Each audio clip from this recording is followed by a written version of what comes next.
এজন্য এক নতুন বাংলাদেশ, নতুন দিনের সূচনা হলো শান্ত মোসাদ্দেকদের হাত ধরে। অস্ট্রেলিয়ার বিপক্ষে 21 বছর পর ওয়ানডে ম্যাচ জিতে ইতিহাস গড়ল লাল সবুজের প্রতিনিধিরা। আগে ব্যাট করে মোসাদ্দেক হোসেন সৈকতের দুর্দান্ত ব্যাটিংয়ের পর নাহিদ রানা, তাসকিনদের অসাধারণ বোলিংয়ে দারুণ এক জয় তুলে নেয় বাংলাদেশ, সাথে এগিয়ে গেল সিরিজ জয়ের পথে। শক্তিশালী অস্ট্রেলিয়ার বিপক্ষে টাইগারদের এমন পারফরমেন্স নিয়ে বাকিটা জানবো রিপোর্ট। 4 বছর পর ফিরেছেন মোসাদ্দেক হোসেন সৈকত। ফিরে এসে জবাবটা বেশ ভালোভাবেই দিলেন তিনি। ব্যাট হাতে দুর্দান্ত পারফরমেন্স করে রাখলেন প্রত্যাবর্তনের ছাপ। যদিও মিরপুরে টস ভাগে গিয়েছিল অস্ট্রেলিয়ার পক্ষেই।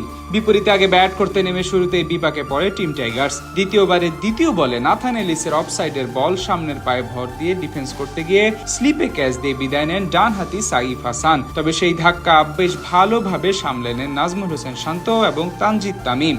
দুজনে মিলে কাউন্টার অ্যাটাকে গিয়ে প্রথম থেকেই আক্রমণাত্মক অ্যাপ্রোচে ব্যাট চালাতে থাকেন, সাথে ধীরে ধীরে অজি বোলারদের মাঝে চাপ বাড়াতে থাকেন। নবম ওভারে ক্যামেরুন গ্রিনকে ডিপ স্কয়ার লেগ অঞ্চল দিয়ে দারুণ এক ছক্কা হাঁকান তামিম। প্রথম পাওয়ার প্লে শেষে বাংলাদেশের স্কোরবোর্ডে জমা পড়ে 62 রান।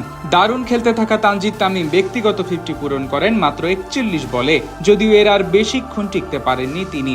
17তম ওভারে অ্যালিসের ব্যাক হ্যান্ড স্কোয়ারে পরাস্ত হয়ে ক্যাচ দিয়ে আউট হন 54 রান করা এই ব্যাটার। এদিন ইনিংস বড় করতে পারেন উইকেট কিপার লিটন কুমার দাস। 4 নম্বরে ব্যাট করতে এসে কেবল 7 রান দিয়ে বিদায় নেন তিনি। মাঝে ক্যারিয়ারের 12 নম্বর অর্ধশতক পূরণ করেন শান্ত।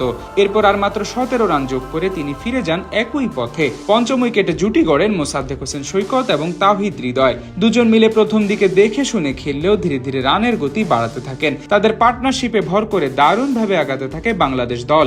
38তম ওভারে দলীয় 200 রানের গন্ডি পার করে স্বাগতিকরা। খানিক বাদে হৃদয় 31 রান করে বিদায় নিলেও ব্যক্তিগত হাফ সেঞ্চুরি পূরণ করেন 4 বছর পর ফেরা সৈকত। শেষ দিকে ঝড় তুলে নেই ব্যাটার। এদিনও মিরাজ ব্যাট হাতে ব্যর্থ হলে সঙ্গ দেন তাসকিন আহমেদ। শেষ অব্দি মোসাদ্দেকের 70 বলে 86 রানের উপর ভর করে 284 রানের পুঁজি পায় বাংলাদেশ।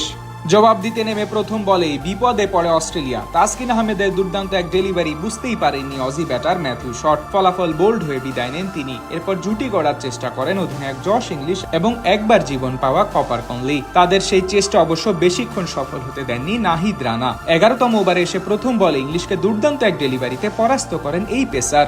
জোড়া উইকেট হারানোর পর অস্ট্রেলিয়ার হয়ে নতুন করে জুটি গড়েন কনলি ও অ্যালেক্স ক্যারি। ধীরে ধীরে গলার কাটা হয়ে দাঁড়ান এই দুজন। 20তম ওভারে এসে তাদের জুটি ভেঙে ব্রেক থ্রু এনে দেন ব্যাট হাতে দুর্দান্ত করা মোসাদ্দেক হোসেন সৈকত। সেখানে বোল্ড হন কনলি। অন্যদিকে 50-র দিকে অগ্রসর অ্যালেক্স ক্যারি আউট হন 47 রানে। তাকেও বিদায় করেন পেসার নাহিদ রানা।